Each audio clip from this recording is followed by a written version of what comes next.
আসসালামু আলাইকুম ওয়া রাহমাতুল্লাহি ওয়া বারাকাতুহু। প্রিয় শিক্ষার্থীবৃন্দ, আজকে আমি যাকাতের উপরে একটা বিশেষ ক্লাস নেব। এটা অষ্টম শ্রেণীর জন্য বিশেষভাবে প্রযোজ্য, তবে নবম দশম শ্রেণীর ক্ষেত্রে অনেকখানি গ্রহণযোগ্য। যাকাত শাব্দিক অর্থ বৃদ্ধি এবং পবিত্রতা। আর শরীয়তের পরিভাষায় যাকাত বলা হয় ধনী ব্যক্তিদের সম্পদের একটা নির্দিষ্ট অংশ দরিদ্র বা অসহায় মানুষের মধ্যে বিতরণ করার নাম যাকাত। আবার বলছি, ধনী ব্যক্তিদের যাদের নিসাব পরিমাণ সম্পদ রয়েছে তাদের সম্পদের একটা নির্ধারিত অংশ শরীয়ত নির্ধারিত খাতে ব্যয় করার নাম যাকাত। যাকাত প্রদানের মাধ্যমে ধনীরা দরিদ্রদের অধিকার আদায় করে থাকে। ধনীরা দরিদ্রদের প্রতি অনুগ্রহ করে সেটা নয়, কারণ ধনীদের উপর যাকাতের যে নির্দিষ্ট অংশ, যেটা ফরজ, যেটা আল্লাহ কর্তৃক নির্ধারিত, সেটা যদি আদায় না করে তাহলে ধনীরা আল্লাহর নিকট দায়বদ্ধ থাকবেন। তারা তাদের দায়বদ্ধতা থেকে মুক্ত হওয়ার জন্যই তারা যাকাত দিবেন। সুতরাং ধনীরা দরিদ্রদের প্রতি কোনো প্রকার অনুগ্রহ করছে না, বরং তারা তাদের দরিদ্রদের অধিকার আদায় করছে এবং তাদের দায়বদ্ধতা থেকে তারা মুক্ত হচ্ছে। এখন যাকাতের যে দুটো অর্থ বললাম, একটা হলো পবিত্রতা আর একটা হলো বৃদ্ধি। তোমাদের সাধারণত বেশি প্রশ্ন আসে এই কথার উপরে, যাকাত শব্দের অর্থ বৃদ্ধি কি করে। আমরা জানি যাকাত দিলে সম্পদ কমে, কিন্তু যাকাত শব্দের অর্থ যে বৃদ্ধি, কোন অর্থে বৃদ্ধি? ধনীরা যখন তাদের সম্পদের একটা অংশ যাকাত হিসাবে দিয়ে দেয়, তাতে যেটুকু কমে যায় তার চেয়ে বেশি আল্লাহ তাআলা তার সম্পদের মধ্যে বরকত দান করেন, যার ফলে তার সম্পদ বৃদ্ধি পায়।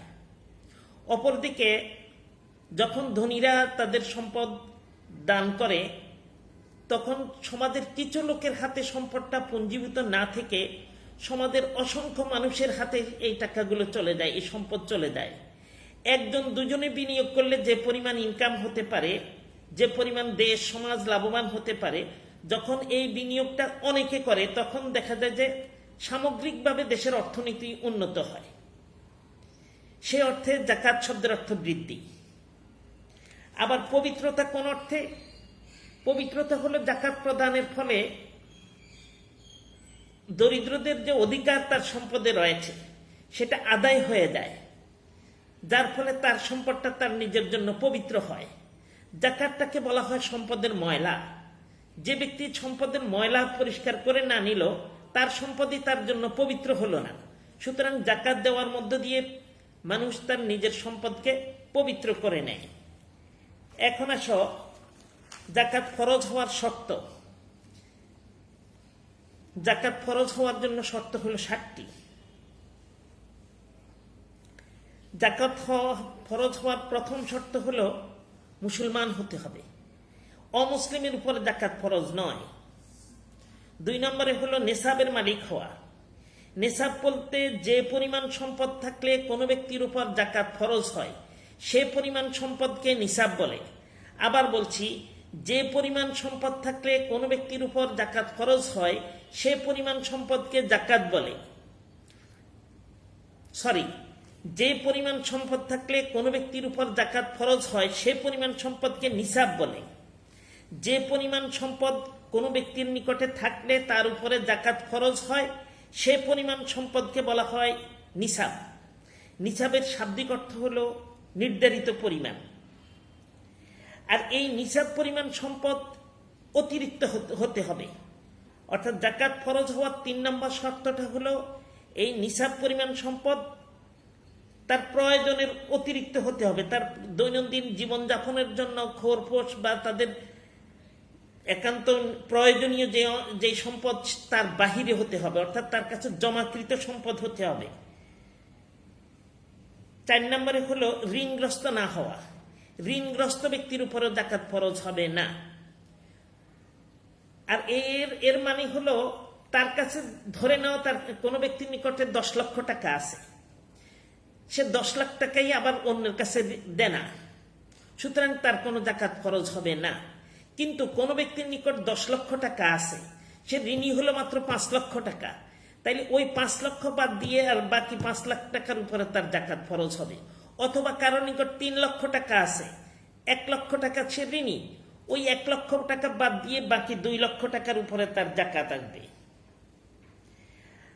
আর এই জাকাতের মাল 1 বছর স্থায়ী হতে হবে। কারো কাছে কয়েক মাসের জন্য কিছু টাকা হাতে এসেছে, কয়েক মাসের মধ্যে আবার সে টাকা শেষ হয়ে গেছে, এই টাকার উপরে কোনো জাকাত হবে না, অন্তত 1 বছর স্থায়ী হতে হবে। এরপরে আসো জ্ঞান সম্পন্ন হওয়া। যার কাছে এই সম্পদ রয়েছে সে জ্ঞানী হতে হবে। জ্ঞান সম্পন্ন বলতে বুদ্ধি বিবেক ঠিক থাকতে হবে। বিবেকহীন পাগলের উপরে কোনো জাকাত ফরজ হবে না। 7 নম্বর শর্ত হলো বালেগ হওয়া, মানে হলো প্রাপ্তবয়স্ক হওয়া। অপ্রাপ্ত বয়স্কদের উপরে শরীয়তের কোনো বিধানই প্রযোজ্য হয় না, সে কারণে জাকাতও অপ্রাপ্ত বয়স্কদের উপরে প্রযোজ্য হবে না। এবারে আসো নিসাব সম্পর্কে আরেকটু বোঝা দরকার আছে। নিসাবের শাব্দিক অর্থ বলছিলাম কি নির্ধারিত পরিমাণ। কোন ব্যক্তির উপরে নির্ধারিত পরিমাণ, শরীয়ত নির্ধারিত পরিমাণ সম্পদ থাকলে তার উপরে জাকাত ফরজ হবে। এখন এই শরীয়তের নির্ধারিত পরিমাণটা কত? সোনা হলে 52.5 তোলা, সোনা হলে 7.5 তোলা, আর রূপা হলে 52.5 তোলা। স্বর্ণ হলে কতটুকু দিতে হবে? সোনা 7.5 তোলা সোনা যদি কারো নিকটে থাকে তার উপরে জাকাত ফরজ। আবার কারো নিকটে যদি 52.5 তোলা রূপা থাকে তাহলেও তার উপরে জাকাত ফরজ। আবার কোনো ব্যক্তির যদি সোনা বা 7.5 তোলা নাই, রূপাও 52.5 তোলা নাই, তাহলে তার কাছে যদি সোনা রূপা দুটা মিলিয়ে দুটার মধ্যে থেকে যেটার দাম কম সেটার পরিমাণ যদি দামে হয়ে যায় তাতেও তার উপরে জাকাত ফরজ হবে। এখানে কারো কাছে সোনাও নাই রূপাও নাই কিন্তু প্রচুর টাকা আছে, তাহলে কি করতে হবে? এই দুটার মধ্যে থেকে যেটার দাম কম, যেমন আমাদের দেশে এখন রূপার দাম কম, 52.5 তোলা রূপার যেই দাম, সেই দাম পরিমাণ যদি টাকা কারো নিকটে জমা থাকে তাহলে তাকে জাকাত দিতে হবে। ধরে নাও এখন তো জাকাত রূপার মূল্য তোলা বা ভরি 1000 টাকাই বা 1000 টাকার কাছাকাছি। তো এখন কারো কাছে 52,500 টাকা আছে। আমরা যদি 1000 টাকা করে রূপার বড়ি ধরে নেই, রূপার তোলা ধরে নেই, তাইলে যার কাছে 52.5 তোলা বা 52.5 বড়ি রূপার যেই দাম সেই পরিমাণ টাকা আছে তার উপরে জাকাত ফরজ হবে। তাইলে সেই সূত্রে 52,500 টাকা থেকে উপরের দিকে যার কাছে যত টাকা থাকে তার উপরে জাকাত ফরজ হবে। এখন জাকাত কত দিতে হবে? 40 ভাগের 1 ভাগ জাকাত দিতে হবে।